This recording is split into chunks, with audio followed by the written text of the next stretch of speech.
అందరికీ నమస్కారం అండి. పాత్రికేయ సోదరులకు, మీడియా మిత్రులందరికీ కూడా పేరు పేరున నమస్కారాలు. ఈ సినిమా ఎలా ఉంటుందంటే, మనం కేఎఫ్సి సెంటర్కి వెళ్ళి మంచి చికెన్ బకెట్ తీసుకొని వెళ్ళి కూర్చుంటే ఎట్లా ఉంటుందో, వేడి వేడిగా తింటా ఆ మజాని ఎంజాయ్ చేస్తా, అలా ఉంటుంది ఈ కేఎఫ్సి నుంచి వచ్చే సినిమా. ఇదైతే పక్క. అక్కడ చూడండి, ఆయన అసలు పెట్టారు కోనా ఫిలిం కార్పొరేషన్, కేఎఫ్సి. ఏ మాత్రం ఆ బ్రాండ్కి తగ్గదు. ఇది చాలా మంచి లవ్ స్టోరీ అండి. ఇది నాకు కథ తెలుసు. మనల్ని ఒక పాత్రకి అడిగారు, ఏ పాత్ర అయి ఉండొచ్చు,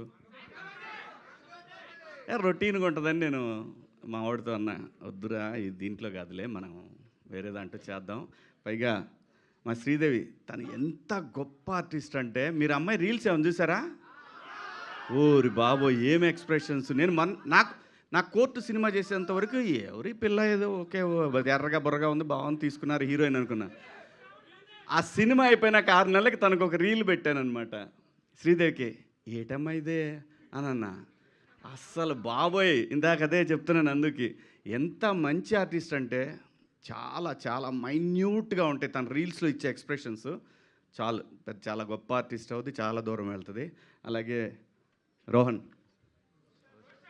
ఏదోట్లే అబ్బా, నా ఇష్టం వచ్చిందంట మంగపతి ఇక్కడ. నాకు అది కన్ఫ్యూజు. మాకేమో 90స్లో రోహన్ గాడు ఉన్నాడు, ఈయన రోషన్ గాడు. ఎక్కడ తెచ్చేది నేను. సరే, వీళ్ళిద్దరూ very close to my heart. So మంచి డాన్సరు, మంచి టైమింగ్ ఉన్న artist, long way to go. పైగా మనోడి హ్యాండ్ కూడా మంచి లెగ్, బ్రహ్మాండంగా వరుసన మంచి మంచి బ్యానర్స్లో మంచి సినిమాలు చేస్తున్నాడు, మంచి బిహేవియరు. సో ఇది చాలా ఇంపార్టెంట్ అప్కమింగ్ ఆర్టిస్టులకి. సో ఇవన్నీ పుష్కలంగా ఉన్నాయి మా వాళ్ళు.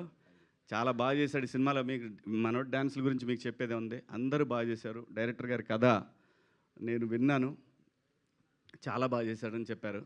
సో కోనా గారి ఆ గొడుగు కింద వీళ్ళందరూ కూడా చాలా సేఫ్ జోన్లో ఈ సినిమా నుంచి నెక్స్ట్ లెవెల్కి వెళ్ళబోతా ఉన్నారు వీళ్ళందరూ.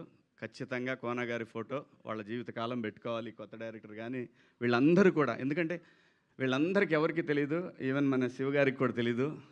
కోనా గారు ప్రొడ్యూసర్గా చేసిన సినిమాకి, ఆ సినిమాకి చేసిన ట్రైలర్కి నేను అసిస్టెంట్ అనమాట అక్కడ ఆ స్టూడియోలో, ఎడిటింగ్ డిపార్ట్మెంట్లో, రాజ్భవన్ రోడ్లో. తోకలేని పెట్ట, ఇది ఆయన ప్రొడ్యూసరు. నేను అప్పుడు ఎడిటర్గా పనిచేస్తున్నాను. సో ఆ సినిమాకి ఒక సీనియర్ ఎడిటర్ ఉన్నాడు, ఆయన దగ్గర నేను ఆ టైంలో నేను అసిస్టెంట్గా పనిచేస్తున్నానండి. అక్కడ పరిచయం, నాకు అక్కడ తెలుసు, నేను పరిచయం లేదు ఆయనకి, ఆయన నాకు తెలుసు. కోనా గారు ఏదైనా టైం రావాలి. నేను చాలాసార్లు అనుకునేవాడిని, ఎందుకంటే అసలు ఆయన రాసిన కామెడీ స్క్రిప్ట్లు ఎవ్వరు రాయాల. ఈవీవి గారి తర్వాత అంత స్థాయిలో కోనా గారు ఆయన స్క్రిప్ట్లు అంత అద్భుతం. కానీ ఎప్పుడు బాధపడేవాడిని, ఎందుకు రావు మనకి, వీళ్ళ దగ్గర నుంచి ఎందుకు క్యారెక్టర్లు రావు అని ఫీల్ అయ్యేవాడిని నేను. ఏదైనా టైం రావాలి రబ్బాయి, దేనికైనా లైఫ్లో దేనికైనా టైం రావాలి. టైం వచ్చినప్పుడు అన్నీ అవే సెట్ అవుతాయి, కాకపోతే అప్పుడు మనం రెడీగా ఉండాలి.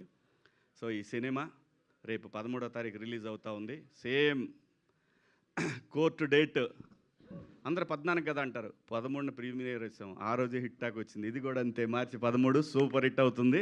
మీ అందరు దీన్ని ఆదరిస్తారు. అలాగే అస్సలు తను టచ్ చేస్తేనే ఒక వైబ్రేషన్ వస్తుంది. తమన్ గారు నాకు చాలా చాలా చాలా చాలా సంవత్సరాల క్రితం తను కష్టపడే రోజుల దగ్గర నుంచి నాకు తెలుసు. నందమూరి తమన్ కావచ్చు, కొణిదెల తమన్ కావచ్చు, తెలుగోళ్ళ తమన్, అది చాలా బాగుంది కదా. జై తమన్. సో అందరికీ కూడా పేరు పేరున ఇక్కడికి వచ్చేసిన మీ అందరికీ కూడా thank you so much. Thank you Kona గారు పిలిచినందుకు. థ్యాంక్ యూ మీడియా మిత్రులకు అందరికీ కూడా థ్యాంక్స్. కలుద్దాం, తొందరలో కలుద్దాం. Thank you.